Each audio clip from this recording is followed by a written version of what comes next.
श्री शिवाय नमस्तुभ्यम, श्री शिवाय नमस्तुभ्यम, श्री शिवाय नमस्तुभ्यम, श्री शिवाय नमस्तुभ्यम, श्री शिवाय नमस्तुभ्यम, श्री शिवाय नमस्तुभ्यम, श्री शिवाय नमस्तुभ्यम, श्री शिवाय नमस्तुभ्यम, श्री शिवाय नमस्तुभ्यम, श्री शिवाय नमस्तुभ्यम, श्री शिवाय नमस्तुभ्यम, श्री शिवाय नमस्तुभ्यम, श्री शिवाय नमस्तुभ्यम, श्री शिवाय नमस्तुभ्यम, श्री शिवाय नमस्तुभ्यम, श्री शिवाय नमस्तुभ्यम। हर हर महादेव। काल हरा दुख हरा दारी धरा कष्ट हरा, हर हर महादेव। शंभु शंभु बोल बम का नारा है, बाबा एक सहारा। आप सबको वंदन करते हुए प्रथम पूज्य देव गणपति गणेश जी महाराज का आह्वान करता हूँ। उनसे प्रार्थना करता हूँ इस कथा स्थल पर पधार कर आवाज समझ देवी देवताओं को आने का मार्ग दें। आप लंबोदर हैं, आप गणपति हैं, आप गजानन हैं, आप सभी के दुखों को हरने वाले। आप समस्त प्रकार के दुख दूर करते हुए महादेव के पुत्र हैं और बुद्धि के दाता है। आप दसों दिशाओं के स्वामी हैं, आप दसों दिशाएं आपके अधीन हैं, तो सभी दसों दिशाओं को विमुक्त करते हुए आवाज समझ देवी देवताओं को आने का मार्ग दीजिए। आप सभी प्रकार के विघ्नों को हरते हुए हमें बुद्धि प्रदान कीजिए। काल हरा दुख हरा दारी धीर हरा कष्ट हरा, हर हर महादेव। आप रिद्धि सिद्धि के भी दाता हैं, तो आप रिद्धि सिद्धि भी प्रदान कीजिए। काल हरा दुख हरा दारी धरा कष्ट हरा, हर हर महादेव। मैं यहाँ के स्थान देवता, वास्तु देवता, ग्राम देवता, क्षेत्रपाल देवता, रामायण क्षेत्र के देवता, समस्त देवी देवताओं का आह्वान करता हूँ। मैं अपने कुल देवी के सरस्वती माता तथा अपने श्रोताओं के कुल देवता कुल देवी का भी आह्वान करता हूँ। मैं अपने पूर्वजों को नमन करते हुए पूर्वजों का आह्वान करता हूं तथा अपने श्रोताओं के पूर्वजों का भी आह्वान करता हूं। मैं आकाश रजगैया बंसल गोत्र उत्पन्न होम उमा शंकर नारायण देवी कांता रजड़े पुत्र सांवरिया बाबा, मेरे गुरु सांवरिया बाबा को वंदन करते हुए वर्तमान में कंदमाल में विराजमान, कंदमाल से उनसे गुरु आज्ञा लेकर उनसे आज की कथा प्रारंभ करने की आज्ञा चाहता हूं। और पंडित प्रदीप जी मिश्रा को जितना धन्यवाद दूं कम है। उनकी प्रेरणा से, उनकी कथाओं से मैं बराबर प्रेरित रहता हूं, क्योंकि वह जो कहते हैं उसमें सत्यता ही होती है। पंडित प्रदीप जी मिश्रा प्रयास करते हैं कि शिव की तत्व हमें बतलाने का। तो बाबा भोलेनाथ सभी पर अपनी अखंड कृपा बनाए रखें। मैं अपने भोलेनाथ मैया पार्वती से अनुरोध करता हूँ, उमा शंकर नारायण रूप में गौर बिंदोरा का आसन ग्रहण करें। स्कंद कुमार स्कंद देव से भी अनुरोध करता हूँ इस कथा को तमरुका जी के माध्यम से जैसे आप श्रवण करना चाहें उस कथा सुन लो। काल हरा दुख हरा दारी धरा कष्ट हरा, हर हर महादेव। शंभु शंभु बोल बम का नारा है, बाबा एक सहारा है। हमें यह जानना चाहिए स्कंद पुराण और शिव महापुराण सत्य में कोई अंतर नहीं। जितना फल शिव महापुराण का है उतना ही स्कंद पुराण महापुराण का है। स्कंद पुराण में करीब करीब सभी बातें शिव महापुराण की ही तरह बताई गई है, और इसमें किस प्रकार किस देवता का पूजन किया जाए यह भी बताया गया है। इसलिए स्कंद पुराण शिव महापुराण से भी सर्वोपरि ग्रंथ माना गया है। लेकिन हम यही मानते हैं कि शिव की कथा जिस भी ग्रंथ में हो वो ग्रंथ अतुलनीय है और उससे ज्यादा पूजनीय कुछ नहीं। तो काल हरा दुख हरा दारी धरा कष्ट हरा, हर हर महादेव।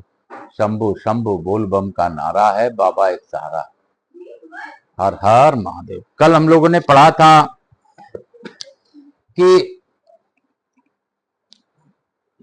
विष्णु और शिव का स्मरण करते हुए अपने घर की भांति प्रज्वलित अग्नि में बिना क्लेश के ही प्रवेश कर गए। फिर तो उन्हें तत्क्षण दिव्य देह की प्राप्ति हुई और वह ब्रह्म तेजोमय शरीर धारण करके विमान में बैठकर वह उन लोग को चले गए। उस पवित्र संगम में 108 शिवलिंग है। बोलो काशी काशी शिव काशी, मोक्ष नगरी काशी की जय, नर्मदा माई की जय, हर हर महादेव। मार्कंडे जी कहते हैं, राजन महेश्वरपुर में बहुत से तीर्थ हैं। वहां से रौद्र वारुण तीर्थ तक जो एक कोष की भूमि है उसके भीतर का स्थान शिव क्षेत्र कहा गया है। जो वहां मृत्यु को प्राप्त होता है वह शिवलोक के आनंद में भागी होता है। वहां पितरों को तिल और जल की अंजलि देने से माता और पिता दोनों कुलों के पितर महाप्रलय काल तक तृप्त रहते हैं। प्राचीन काल में ब्रह्मा जी के द्वारा वहां असंख्य उत्तम यज्ञ किए गए थे।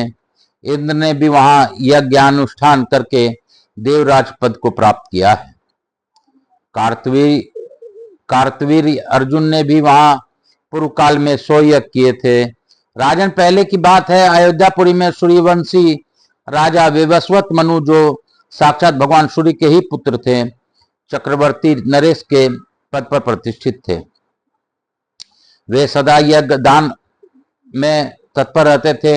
उनके शासन काल में उत्तम पूरी अयोध्या के भीतर मृत्यु, रोग और वृद्धावस्था का कष्ट किसी को भी नहीं होता था। तदंतर उन्हीं के वंश में परम धर्मात्मा राजऋषि सलायंकायन हुए, जिनके राज्य काल में समुची पृथ्वी समस्त शस्य श्यामला एवं धन धान से संपन्न थी। गौवें स्वयं ही इच्छानुसार दूध देती थी। एक समय अयोध्या के राज्य में 12 वर्षों तक वर्षा नहीं हुई। संपूर्ण देशवासी मनुष्य और पुरुष पशु मरने लगे। घास फूस, तृण, लता, बेले तथा 4 प्रकार के जीव समुदाय भी नष्ट प्राय हो गए। उस समय देवता, असुर तथा मनुष्यों को बड़ा भारी हाहाकार मचा। युधिष्ठिर अपने देश पर आया हुई इस आपत्ति को देखकर राजश्री सालायनकालियन को बड़ी चिंता हुई। उन्होंने सोचा, जन्म से लेकर अब तक मेरे द्वारा कोई पाप नहीं हुआ। मैं सदा संसार सागर में पार उतारने वाले भगवान श्री हरि का पूजन करता हूँ। ब्राह्मण और ऋषि मुनियों को भी मैंने इच्छा अनुसार तृप्त किया है, तो भी मेरे राष्ट्र में यह विपत्ति क्यों आई? इस प्रकार विचार करते हुए राजा ने बृहस्पति के समान बुद्धिमान ब्रह्मवादी वशिष्ठ मुनि को भक्ति भाव से साष्टांग प्रणाम करके पूछा, ब्राह्मण, यह 12 वर्ष की अनावृष्टि क्यों हुई है? वशिष्ठ जी बोले, महाभाव, जन समुदाय में महर्षियों के वचन सुनकर उसी के अनुसार कोई उपाय करना चाहिए। तब राजा ने जनसभा के आसन पर बैठे हुए महर्षियों को पास जाकर अनावृष्टि का कारण पूछा।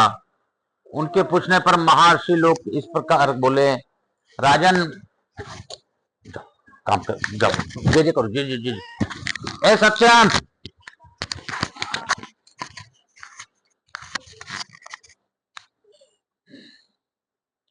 सुनकर उसके अनुसार कोई उपाय करना चाहिए। तब राजा ने जनसभा में आज वशिष्ठ जी बोले, महाभाव, जन समुदाय में महर्षियों के वचन सुनकर उसी के अनुसार कोई उपाय करना चाहिए।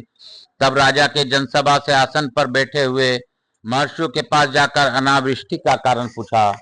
उनके पूछने पर महर्षि लोग इस प्रकार बोले, राजन, भूत और भविष्य काल के तत्व को जानने वाले गुरु एवं महात्मा मार्कंडेय मुनि के आश्रम पर जाकर ब्राह्मणों के साथ इस प्रश्न का विचार करो। वे मुनि जो भी धर्म बताते हैं वह तुम्हें पालन करना चाहिए। तदंतर राजा सलायंकायन ब्राह्मणों के साथ दिव्य रथ पर आरूढ़ हो नर्मदा के तट पर गए और वहां मुनियों के साथ बैठे हुए मार्कंडेय को प्रणाम करके बैठ गए। तब मैंने उनसे कुशल मंगल पूछा। राजन बोले, ब्राह्मण, आज आपके चरणारविंदों का दर्शन करने से मैं सकुशल हूँ, परंतु मेरे राष्ट्र का भविष्य क्या होगा, यह चिंता मुझे सदा पीड़ित किए रहती है। मैंने कहा, प्रजा के कुमार्गगामी होने से, देवताओं और ब्राह्मणों को कष्ट पहुंचाने से तथा वर्णाश्रम धर्म का लोप करने से जो महान अधर्म होता है वह धर्म को हानि पहुंचाता है। अतः इस संकट से मुक्ति पाने के लिए तुम नर्मदा के तट पर आकर रुद्र यज्ञ करो और महादेव जी की विधि पूर्वक आराधना करो। इससे वर्तमान उपद्रव की शांति होगी।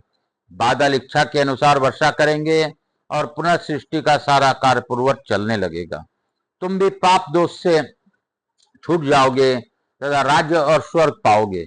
मुनि के वचन सुनकर राजा ने मुनियों सहित मुझे नमस्कार किया और कहा, महामुने, आपने कृपा पूर्वक जो कुछ बताया है उसे मैं अपने ऊपर आपके बहुत बड़ा अनुग्रह मानता हूँ। यह कहकर राजा ने अयोध्यापुरी को संदेश भेजकर अपनी रानियों और राजकुमारों को यज्ञ सामग्रियों के साथ वहां बुलवाया। उनके बुलाने पर महाराज की 1008 रानियां, राजकुमार तथा घर का कामकाज करने वाली अन्य सब लोग भी यज्ञ सामग्री सहित वहां उपस्थित हुए। तब राजा सलंकायन मुझे प्रणाम करके इस प्रकार बोले, मुने आज्ञा दीजिए कहाँ यज्ञ आरंभ किया जाए। मैंने कहा, वैदर्भ्य पर्वत के पश्चिम भाग में यज्ञयूप और यज्ञ मंडप नामक निर्माण कराओ, यज्ञ की अन्य सब सामग्रियों को भी वहीं संग्रह कराओ। तब राजा ने यज्ञ के लिए विशिष्ट वामदेव आदि बहुत से ऋषियों का वर्ण किया।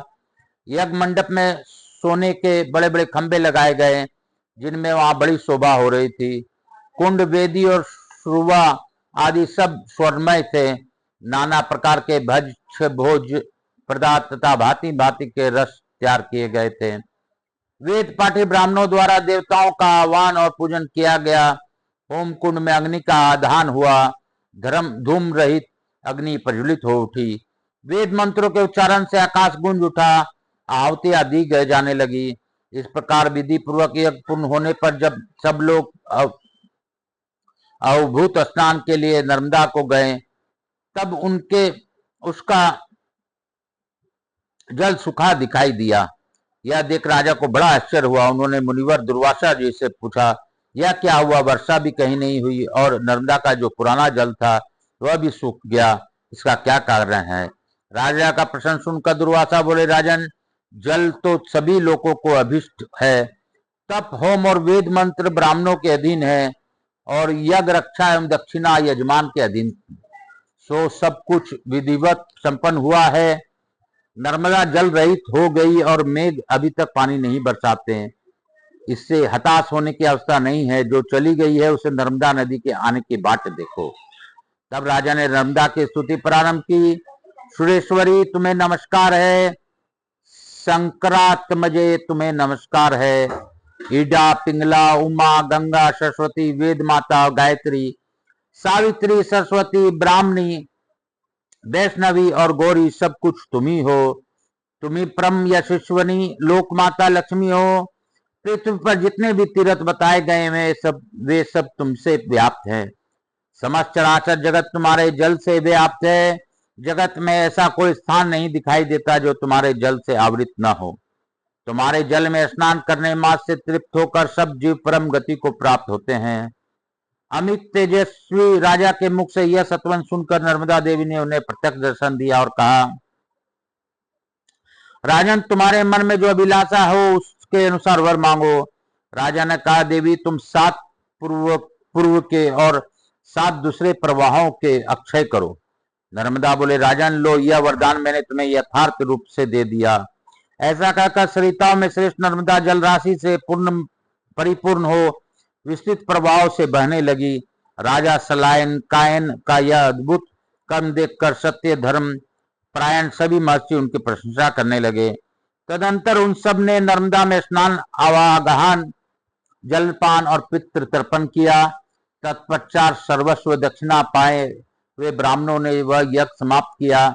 जो जिस वस्तु की कामना करता उसे वही वस्तु दी जाती थी। तदंतर शिवालय में जाकर समस्त मनोवांछित फलों को देने वाले देव पूजित महेश्वर लिंग में स्थित भोग प्रदाता उमा महेश्वर का राजा ने विधि पूर्वक पूजन किया। पूजा में प्रत्येक उपचार ओम महेश्वराय देवाय संभवाय नमो नमः, ओम महेश्वराय देवाय संभवाय नमो नमः, ओम महेश्वराय देवाय संभवाय नमो नमः, ओम महेश्वराय देवाय संभवाय नमो नमः, ओम महेश्वराय देवाय संभवाय नमो नमः, ओम महेश्वराय देवाय संभवाय नमो नमः। इस मन से चढ़ाया गया। पूजा समाप्त होने पर राजा वहीं हाथ जोड़कर खड़े हो गए। तत्पश्चात नर्मदा देवी भगवान शंकर के चरण के नीचे से प्रकट हुई। उनका वह प्रवाह संपूर्ण देवताओं द्वारा पूजित हुआ। तदंतर संतुष्ट हुए महादेव आदि सब देवता बोले, राजन, तुम मनोवांछित वर मांगो। उनके ऐसा कहने पर राजा सलांकायन ने कहा, देवताओं, आप लोग कभी इस स्थान का परित्याग न करें। हमारे राष्ट्र में अनावृष्टि आदि दोषों से पीड़ित प्रजा का कष्ट दूर हो और वह सदा फले फूले। इसके सिवा इस स्थान पर आह्वानीय अग्नि स्वयं ही सदा विद्यमान रहे। देवताओं ने कहा, राजन, तुमने जो कुछ कहा वह सब पूरा होगा। ऐसा कहकर सब देवता वहां से अंतर्ध्यान हो गए। राजा का राज्य पुनः वृद्धि को प्राप्त हुआ और इंद्र इच्छानुसार वर्षा करने लगे। वह यज्ञ पूरा करके राजा श्रीलंकायन अपने मंत्रियों तथा अंतपुर की रानियों के साथ देव निर्मित अयोध्यापुरी में लौट आए। युधिष्ठिर, इस प्रकार मैंने तुम्हें उमा महेश्वर तीर्थ का मातम सुनाया है। बोलो शंकर भगवान की जय, बोलो उमा महेश्वरा तीर्थ की जय, बोलो नर्मदा माई की जय। काल हर दुख हर दारिधर कष्ट हर, हर हर महादेव शंभु शंभु। बोल बम का नारा है, बाबा एक सहारा है। बोलो बम, बोलो बम, बोलो बम, बोलो बम, बोलो बम, बोलो बम। नाच के बम, गा के बम, बोल बम, नाच के बम, गा के बम, बोल बम, बोल बम, बोल बम। बोल बम का नारा है, बाबा एक सहारा है। बोलो बम, बोलो बम, बोलो बम। श्री शिवाय नमस्तुभ्यं, हर हर महादेव। श्री शिवाय नमस्तुभ्यं, सत्यम, हर हर महादेव। श्री शिवाय नमस्तुभ्यं, हर हर महादेव। श्री शिवाय नमस्तुभ्यं, हर हर महादेव। श्री शिवाय नमस्तुभ्यं, हर हर महादेव। श्री शिवाय नमस्तुभ्यं, हर हर महादेव। श्री शिवाय नमस्तुभ्यं, हर हर महादेव। पंखा बंद करो। आप सबों को वंदन करते हुए, लघु आरती करते हुए आज की कथा को यहीं पे विराम दूंगा और यही कहूंगा कि बाबा की असीम अनुकंपा थी जो हमें अद्भुत अद्भुत कथाएं सुना रहे हैं। नर्मदा माई का रूप हमें दिखला रहे हैं। बाबा हमेशा कुछ न कुछ हम लोगों को देते ही रहते हैं। बाबा के इन गुणों के कारण ही हम बाबा को भोलेनाथ बाबा के नाम से जानते हैं। कपूर गौरम करुणावतारम संसार सारम भुजगेंद्रहारम सदा वसंतम हृदयारविंदे भवम भवानी सहितम नमामि। श्री राम जय राम जय जय राम, श्री राम जय राम जय जय श्री राम जय राम जय जय राम। मातृ देवी व पितृदेव व सब पितृ देवताभ्याम नमो नमः। समस्त देवी देवताभ्यो राधा कृष्णाय नमो नमः। स्कंद पुराणाय नमो नमः। समस्त देवी देवताभ्यो नमो नमः। गणेश जी महाराज, हमारे भोलेनाथ मैया पार्वती की जय, मेरे पितृ को की जय, भोलेनाथ की समस्त देवी देवताओं की जय। मातृ देवी व पितृदेव व सब पितृ देवताभ्याम नमो नमः। शीतलीकरण अहम करिष्येत्, हर हर महादेव। हे बाबा सबका दुख काटो भोला, हे बाबा सबका दुख काटो महादेव। मातृ देवी व पितृदेव व सब पितृ देवताभ्याम नमो नमः। मैं आप सबको वंदन करते हुए प्रथम पूज्य देव गणपति गणेश जी महाराज, लक्ष्मी जी महाराज, रिद्धि सिद्धि शुभ लाभ कुबेर जी महाराज से अनुरोध करता हूँ कि हमारे यहाँ निवास रहकर अखंड कृपा बनाए रखें। आवाज समस्त देवी देवताओं से अनुरोध करता हूँ इस कथा का श्रवण का आशीर्वाद सभी लोगों को दीजिए और उनका आशीर्वाद देने के उपरांत आप अपने स्थान को गमन कीजिए, पुनः बुलाने पर पधार कर आशीर्वाद दीजिए। मैं अपने भोलेनाथ मैया पार्वती को धन्यवाद देता हूँ कि उन्होंने भावपूर्वक इस कथा का श्रवण किया, करवाया और अद्भुत श्लाकायन राजा अयोध्यापुरी के राजा की कथा हम लोगों को बताई, नर्मदा जी की कथा बताई।